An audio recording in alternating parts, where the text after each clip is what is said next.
ప్రభు అయినటువంటి యేసుక్రీస్తు వారి పరిశుద్ధమైన నామంలో తండ్రి అయిన దేవాది దేవునికి నిత్యము స్తుతియు స్తోత్రములు, మహిమయు ఘనతయు ప్రభావములు యుగయుగములు ప్రభువునకే చెల్లునుగాక. ఆత్మీయులారా, బాగున్నారా? దేవుని మహాకృపను బట్టి మరోసారి మనం ఇలాగనే కలిసి దేవుని దైవవాక్యమును ధ్యానం చేయుటకు గాను మహాదేవుడు మనకు అనుగ్రహించిన ఈ మంచి తరుణాన్ని బట్టి మనం ప్రభువుని ఎంతగానో స్తుతించే బద్దులమై ఉన్నాం. దయగలిగిన ఆయన ఆత్మచేత సమభూమి గల దేశమున ప్రభు మనలను నడిపించునుగాక. ఆమె. నేటి దినాన మనకు గొల్లవెల్లి నందు క్రిస్మస్ ఆరాధన జరుగుచున్నది కనుక తప్పక ప్రార్థించి పాల్గొనండి. దేవునికి స్తోత్రం. జాయబాబు కొరకు ప్రార్థించండి. సంతోషం. నేటి దినాన వాక్య ధ్యానం కొరకైన భాగం లేవియాకాండం 23వ అధ్యాయం. ప్రియులారా, 7వ వచనం. మొదటి దినమున మీరు పరిశుద్ధ సంఘముగా కూడవలెను, అందులో మీరు జీవనోపాధి అయినను ఏ పనైనను చేయకూడదు.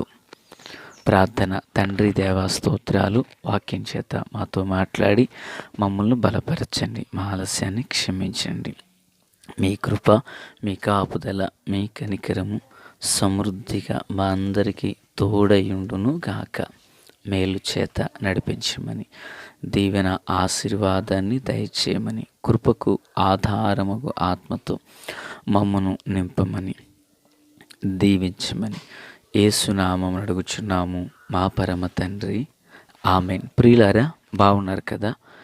ఈ బాగాన ప్రభువైన దేవుడు ఇశ్రాయేలీలు మరి చేయవలసిన పండుగలలో 2వ పండుగ అయిన పులియని రొట్టెల పండుగను గురించి ప్రభు మాట్లాడుచూ ఉన్నారు. 6వ వచనం. ఆ నెల 15వ దినమున యెహోవాకు పొంగని రొట్టెల పండుగ జరుగును. 7 దినములు మీరు పొంగని వాటినే తినవలెను. ఆత్మీయులారా, మొదటిది పస్కా పండుగ మొదటి నెల 14వ తారీఖున సాయంత్రాన జరిగితే అదే 15వ తారీఖున అదే నెల 15వ తారీఖు నుండి, అనగా 14 రాత్రి అయిపోయింది, తెల్లవారితే 15 నుండి 21 వరకు 7 దినములు పులియని రొట్టెల పండుగను వారు చేయుచున్నారు. పులియని రొట్టెల పండుగ. ఈ పండుగ 7 దినములు జరుగుచున్నది. అంత మాత్రమే కాదు, ఈ పండుగలో వారు పొంగనటువంటి రొట్టెలనే పొంగని రొట్టెలనే వారు తినవలెను. అంటే పొంగినది అనగా అది పులిసినప్పుడు, పిండి పులిస్తే అది పొంగుచున్నది. అంటే అలా పొంగిన దానిని ఇశ్రాయేలీలు ఎవరు కూడా తినకూడదు. అది గర్వాన్ని సూచిస్తుంది. సాతాను మరి కెరూబు గర్వించి పడద్రోయబడ్డాడు కనుక ప్రియులారా, అది పొంగనిదే వారు తినవలెను. పొంగని రొట్టెలను వారు భుజించాలి. అయితే జరిగినటువంటి విషయం ఏంటంటే, ఇశ్రాయేలీలలో మరి 7 పండుగలలో ఇది 2వ పండుగ. ఇది పులియని రొట్టెల పండుగ. పేరులోని దాని యొక్క భావం ఉంది. ఈ 7 దినములు వారు తమను తాము పరిశుద్ధ సమాజముగా కూడుకుని అందులో ఏ జీవనోపాధి అయినా ఏ పనైనా చేయకుండా వీరు పండుగను జరిగించవలెను. ఈ పండుగ వారికి దీవెన, ఆశీర్వాదమును, శాశ్వత జీవమును తెచ్చేదినై ఉన్నది. ఈ పండుగను గురించిన సందర్భాలు లేఖనంలో నిర్గమాకాండం, సంఖ్యాకాండం, అపోస్తుల కార్యగ్రంథం, ద్వితీయోపదేశ కాండంలో దీని గూర్చినటువంటి ప్రస్తావనలు కనిపిస్తూ ఉంటాయి. అయితే పిల్లరా, ఈ పండుగ యొక్క ఉన్నతమైన ఉద్దేశం ఏంటంటే దేవుడు వారిని విడిపించారు. దేవుడు వారిని విడిపించినప్పుడు దేవుని యొద్ద వారు సంపూర్ణ సిద్ధి పొందుటకు గాను, పరిశుద్ధపరచబడుటకు గాను వారు ఈ పండుగనే వారు చేయవలసి వచ్చింది. ఇది విమోచించబడినందుకు కృతజ్ఞులై ఈ పండుగను చేయవాలి. అయితే పిల్లరా, అపోస్తుల కార్యగ్రంథాన్ని మనం చూచినప్పుడు అపోస్తుల కార్యగ్రంథం 12వ అధ్యాయంలో మరి ఇది యూదులకు చూడండి, మొదటి నుంచి నేను చదువుతున్నాను. దాదాపు అదే కాలమందు రాజైన హేరోదు సంఘపు వారిలో కొందరిని బాధ పెట్టుటకు బలాత్కారముగా పట్టుకుని యోహాను సహోదరుడైన యాకోబును ఖడ్గముతో చంపించారు. ఇది యూదులకు ఇష్టమైన కార్యమని తెలుసుకుని పేతురును కూడా పట్టుకున్నాడు. ఆ దినములు పులిని రొట్టెల పండుగ దినములు. అతని పట్టుకొని చెరసాల్లో వేయించి పస్కా పండుగ అయిన పిమ్మట ప్రజల యొద్దకు అతని తేవలని ఉద్దేశించి అతనికి కావలినుటకు 4 చతుష్టయముల సైనికులను అతనికి అప్పగించాను. పేతురు చెరసాల్లో ఉంచబడాను. పస్కా పండుగ అయిన పిమ్మట అంటే ఈ పస్కా బహుశా ముందుగా పేతురుని బంధించినట్లున్నారు. పస్కా పండుగ అయిన తర్వాత అతన్ని చంపాలనుకుంటున్నారు. అయితే పిల్లరా, దేవుని మహాకృప ఈలోపుగా సంఘం ఏం చేశారంటే అక్కడ అత్యాశక్తితో దైవజనుడైన పేతురు గారి కొరకు ప్రార్థన చేయడం మొదలుపెట్టారు. ఈ ప్రార్థన అద్భుతముగా వారిని, ఆ పేతురు గారిని విడిపించింది. అంటే 7 దినములు ఈ పులియని రొట్టెల పండుగ వారు విమోచనార్థమై కృతజ్ఞతతో ప్రభువుతో గడుపుటకు గాను వారు పండుగను ఆచరించారు.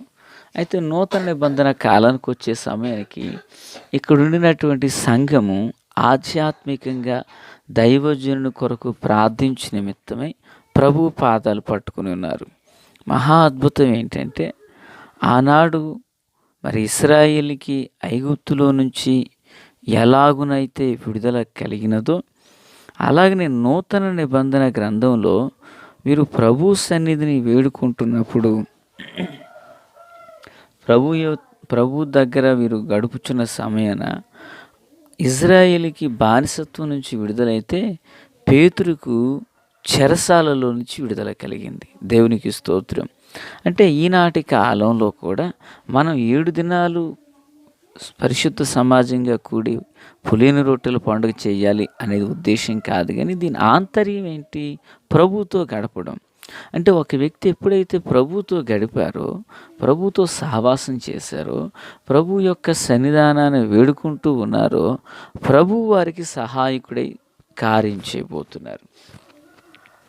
పేతురును ఎలాగున ప్రభు విడిపించారో అలాగనే ఈనాటి కాలంలో కూడా ఆయన యందై విశ్వసించిన వారందరి ఎడల ఆయన విమోచనమును చేయుటకు, విడిపించుటకును, రక్షించుటకును, తప్పించుటకును సమర్థుడునై ఉన్నారు. ఆమేన్. ప్రియులారా, ఈనాడు కూడా ఎంతోమంది దేవునితో గడపవలసిన సమయాన్ని గడపలేక బంధకాల మధ్యనే ఉంటున్నారు. పిల్లరా, 2 మ్యాగ్నెట్లు ఉన్నాయి. దానిని ఒకదాని మీద ఒకటి దాన్ని అంటించి దానిపైన ఏదైనా ఐరన్ షార్ప్గా ఉన్నది తీసుకుని దాన్ని రఫ్ చేస్తే అందులో ఉన్నటువంటి ఆ మ్యాగ్నెట్కి సంబంధించిన ఆ పవర్ ఇందులోకి వస్తుంది. ఇది తీసుకెళ్ళి ఒక ఐరన్ టచ్ చేస్తే అది ముట్టుకుంటుంది.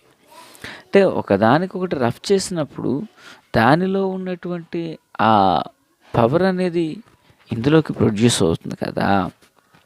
మరి మహోన్నతుడైన దేవునితో ఒక వ్యక్తి సావాసం చేస్తే, దేవునితో ఒక వ్యక్తి ప్రార్థన యందు గడిపితే, వాక్య ధ్యానమందు, సహవాసమందు, విశ్వాసమందు పరిశుద్ధ సంఘముగా చేరి ప్రభువును స్తుతిస్తే అది ఎంత దీవెన, అది ఎంత ఆశీర్వాదం. అది ఎంత మేలును తెస్తుందో కదా! అయితే ఈనాటి కాలంలో అనేకులు దానికి ఇష్టపడట్లేదు ప్రియులారా. పరిశుద్ధ సంఘముగా, సమాజంగా, సహవాసంగా ఉండడానికి ఎంతోమంది దానికి అంగీకారంగా ఉండడం లేదు. జస్ట్ వచ్చామా, వెళ్ళామా, అటెండెన్స్ పడిందా అన్నట్లుగా ఉంటున్నారు తప్ప. అయితే ఒకటి మాత్రం వాస్తవం. మనము అది చేయని కారణం చేత సత్యం అసత్యం కాదు సుమి. సత్యం ఎల్లప్పుడూ సత్యమే. ఆమేన్. ఆనాటి కాలమందు మరి ఆది సంఘం వారు కనిపెట్టి అత్యాశక్తితో ప్రార్థన చేస్తే క్రీస్తు పూర్వం ఇజ్రాయేలు కాలంలో ఎంత విమోచన కార్యాన్ని ప్రభువు జరిగించారో అప్పుడు కూడా ప్రభు జరిగించారు. అంటే మనం ఆరాధన చేసే దేవుడు నిన్న, నేడు, నిరంతరం ఏకరీతిగా ఒక్కటై ఉన్న దేవుడు ఆయన. ఒక్కటై ఉన్న దేవుడు. ఆ ఒక్కటై ఉన్న దేవుణ్ణి ఈనాడు మనము కూడా ప్రభు పాదాల చెంత కనిపెడితే నిశ్చయంగా ప్రభు మనకు సహాయం చేయు సమర్థుడును శక్తిగల ప్రభువునై ఉన్నారు. ఆ కృప చొప్పున ప్రభువు మనలను దీవించి ఆశీర్వదించును గాక. ప్రార్థన. తండ్రి దేవా స్తోత్రం. వాక్యమందరి హృదయాల్లో ఫలభరితం చేయండి. మీ దీవెన ఆశీర్వాదం ఇయ్యండి. యేసు నామములో ఆమేన్. Praise the lord.